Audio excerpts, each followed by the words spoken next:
آباؤهم فهم غافلون لقد حق القول على أكثرهم فهم لا يؤمنون إنا جعلنا في أعناقهم أغلالا فهي إلى الأذقان فهم مقمحون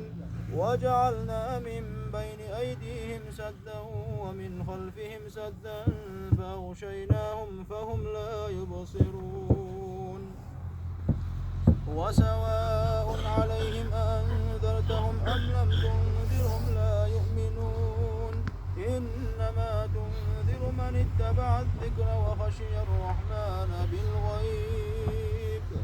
فبشره بمغفرة وأجر كريم إنا نحن نحيي الموتى ونكتب ما قدموا وآثارهم وكل شيء أحصيناه في إمام مبين واضرب لهم مثلا أصحاب القرية إذ جاءها المرسلون إذ أرسلنا إليهم اثنين فكذبوهما فعززنا بثالث فقالوا إنا إليكم مرسلون قالوا ما أنتم إلا بشر مثلنا وما أنزل الرحمن من شيء إن أنتم إلا تكذبون قالوا ربنا يعلم إنا إليكم لمرسلون وما علينا